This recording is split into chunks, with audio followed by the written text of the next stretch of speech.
Assalamualaikum warahmatullahi wabarakatuh. Perkenalkan, nama saya Fatur Rahman, SHMH dari Fakultas Hukum Universitas Bina Bangsa. Kali ini saya akan menyampaikan tentang pengalaman atau berbagi pengalaman penelitian yang pernah saya lakukan. Pengalaman penelitian yang pernah saya lakukan yaitu yang berjudul yaitu pendekatan restoratif justice sebagai penanganan masalah kenakalan anak.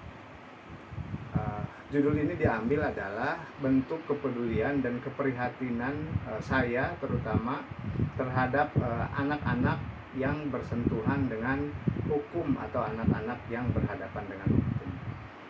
Salah satu bentuk kepedulian dan keprihatinan terhadap anak.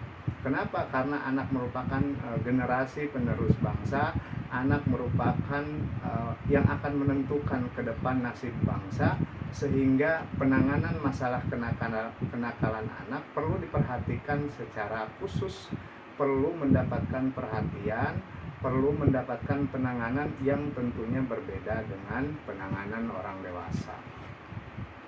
Ada kemudian setelah latar belakang tersebut ada beberapa metode penelitian yang saya gunakan. Yang pertama yaitu penelitiannya dilatar belakangi oleh pendekatan yuridis normatif yang mendasarkan kepada data kepustakaan. Kemudian yang kedua yaitu spesifikasi penelitian. Yang ketiga jenis data. Ada beberapa jenis data yang saya lakukan dalam penelitian tersebut. Misalkan jenis data tersebut dibagi menjadi 3. Yang pertama yaitu bahan hukum primer, bahan hukum sekunder, dan bahan hukum tersier. Apa itu bahan hukum primer? Diantaranya undang-undang yang ada kaitannya dengan tema atau judul yang diteliti. Hierarkinya dari peraturan yang lebih tinggi sampai peraturan yang lebih rendah. Misalkan yang pertama, apa itu bahan hukum primer? Yang pertama Undang-Undang Dasar 1945. Kemudian Undang-Undang tentang hak asasi manusia. Kemudian ada Undang-Undang tentang perlindungan anak. Kemudian ada Undang-Undang tentang peradilan anak. Kemudian bahan hukum sekunder yaitu literatur atau literasi sumber buku yang memang menunjang dengan apa yang tertuang di dalam apa yang ada atau apa yang sesuai dengan buku literasi yang sesuai dengan bahan hukum primer. Kemudian bahan hukum tersier. Bahan hukum tersier ini sifatnya adalah menunjang misalkan kamus, ensiklopedia, dan lain-lain. Kemudian metode analisis data. Analisis data yaitu analisis normatif dengan memperhatikan fakta-fakta yang ada dalam praktek di lapangan, kemudian dihubungkan dengan yang diperoleh dari data kepustakaan.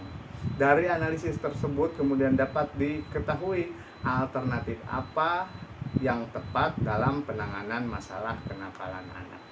Ada beberapa temuan atau hal yang menarik yang saya teliti, terutama yang berkaitan dengan proses penanganan kenakalan anak melalui cara restoratif justice. Apa sih restoratif justice itu? Restoratif justice adalah suatu metode, cara, atau paradigma baru proses penanganan masalah kenakalan anak, terutama anak yang berhadapan dengan hukum atau anak yang bersentuhan dengan hukum. Bagaimana caranya? Caranya adalah si pelaku dihadirkan dengan korban, kemudian pelaku meminta maaf, korban kemudian mau memaafkan, kemudian dihadiri oleh stakeholder atau dihadiri oleh orang tua, dihadiri oleh perangkat desa, kemudian tidak serta-merta kemudian setelah korban memaafkan, pelaku begitu bebas begitu saja. Tentu pelaku diberikan sanksi. Misalkan sanksinya berupa sanksi sosial, membersihkan kamar mandi atau membersihkan tempat-tempat fasilitas umum dan lain sebagainya. Ada beberapa temuan yang saya temukan pada saat proses penelitian. Yang pertama, proses penanganan masalah kenakalan anak ini melalui restoratif justice ini belum sepenuhnya dilaksanakan terutama oleh penegak hukum. Padahal jelas dasar hukumnya, misalkan ada surat telegram Kapolri, kemudian diatur juga di Undang-Undang Perlindungan Anak, diatur juga di Undang-Undang Peradilan Anak, bagaimana anak ketika bersentuhan dengan hukum bahkan tidak bersentuhan dengan sistem peradilan pidana seperti kepolisian, kejaksaan, dan pengadilan. Bagaimana dimuarahkan, didiversikan, dialihkan prosesnya, metodenya melalui justice tersebut. Ya. Kesimpulan dari penelitian tersebut bahwa proses penanganan restoratif justice belum sepenuhnya dilaksanakan, terutama bagi penegak hukum. Anak yang berhadapan dengan hukum, anak yang bersentuhan dengan hukum masih banyak, kemudian proses penanganannya melalui sistem peradilan pidana. Hal alternatifnya jelas, bagaimana ketika anak berhadapan dengan hukum diselesaikan melalui proses restoratif justice.